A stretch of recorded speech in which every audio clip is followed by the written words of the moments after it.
What's going on, everyone? Welcome back to the channel. We just got our hands on Action Comics 1090 and it is absolutely insane.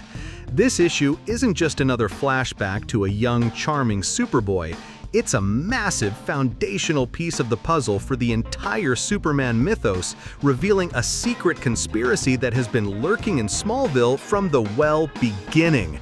And trust me, you haven't even heard the wildest part yet. Buckle up because we're diving deep into spoilers right now. Alright, so the issue kicks off with a classic, heartwarming Smallville scene. We find a young Clark Kent just buzzing with the joy of his powers, talking with his parents, Jonathan and Martha, after he just clocked a flight at around 60,000 miles per hour. It's so wholesome, you guys. He's this perfect mix of superpowered wonder and awkward teenage boy. And that awkwardness gets turned up to 11 when he runs into Lana Lang, who is, well, she's not the girl in overalls he remembers. She's back from a summer in Egypt and immediately asks him out to the Skydiver diner after school. Clark, being Clark, completely short-circuits. Is this a date? Pete Ross is no help. His mom assures him to just be the best Clark he can be. It's adorable. But then Clark's brain does what Clark's brain does. It overanalyzes. He realizes Lana is acting different around him. Nervous undefined. Her heart is pounding.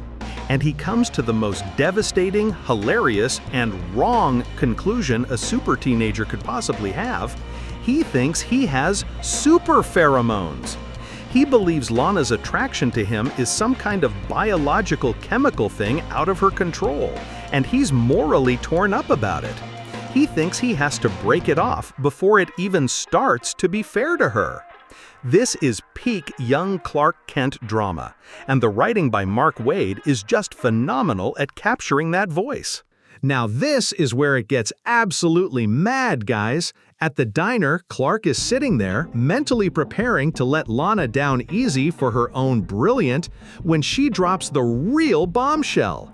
She's not crushing on Clark, she's crushing on Superboy.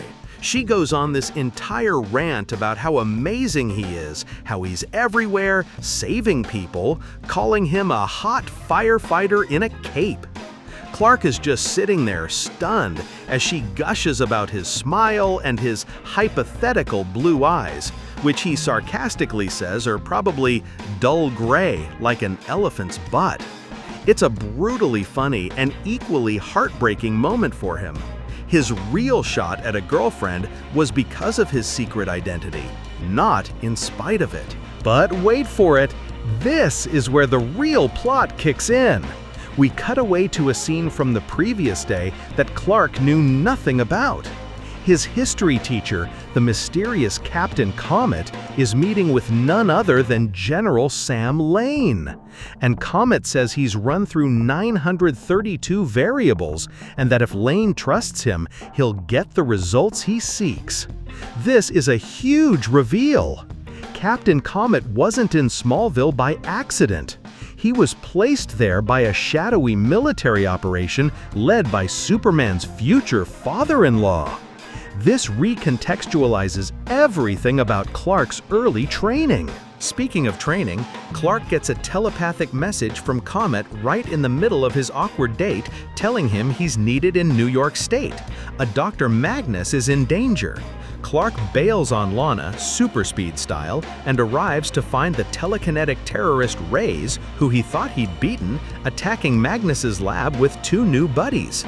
They're part of a group called the Avalon Harbingers, zealots who want to destroy technology to create some twisted paradise and see Superboy as a false god standing in their way.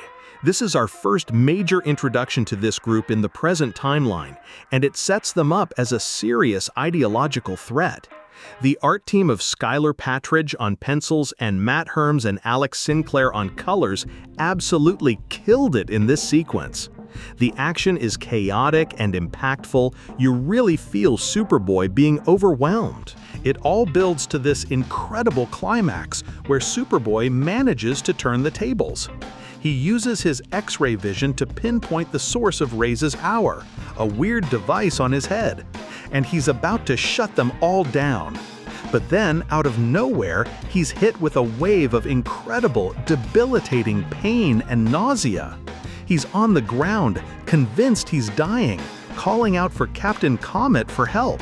And that's when the cavalry arrives, but not the kind he was hoping for. Soldiers storm the lab, easily subdue the incapacitated villains, and their commander thanks Superboy. But then he drops the mother of all cliffhangers. He says, "Guess you guys really are the cavalry sometimes." And the soldier just looks at him and says, "Son, I don't think you realize what's going on here." The final page splash is a jaw-dropper, everyone. Superboy, weakened and confused, is surrounded by soldiers, and the commander holds up a badge and says, "Superboy, you are under arrest by the United States Army." What? This is 100% the setup for the upcoming Superboy Unchained story we saw teased on the cover. This arrest is the result that General Lane and Captain Comet were planning for. They manipulated the entire situation, maybe even caused his mysterious illness to bring him into custody. This isn't just a cliffhanger, it's a massive shift for this era of Superman's life, showing how early the powers that be were trying to control him. Seriously, Action Comics 1000 is a masterclass in storytelling. Mark Waid weaves together hilarious teen romance, heart-pounding action, and shocking conspiracy into a perfect package. The art is stunning. Patridge's expressions sell every bit of Clark's awkwardness and heroism, and the color work is vibrant and dynamic. This is an absolute must-read for anyone following the summer of Superman or who just loves a fantastic Superboy story. My rating for this issue? A solid 9.5 out of 10. It's practically flawless setup and execution. But I want to hear what you guys think. What was your biggest takeaway from that final page? Is Captain Comet a well-meaning mentor or a total villain in this? And how do you think Clark gets out of this? Let me know your predictions and theories down in the comments below. If you enjoyed this breakdown, do me a huge favor and smash that like button and subscribe for more deep dives into all your favorite comics. Help the channel out by sharing this video with your fellow Superman fans. Thanks for watching, take care, and I'll catch you in the next one. Peace.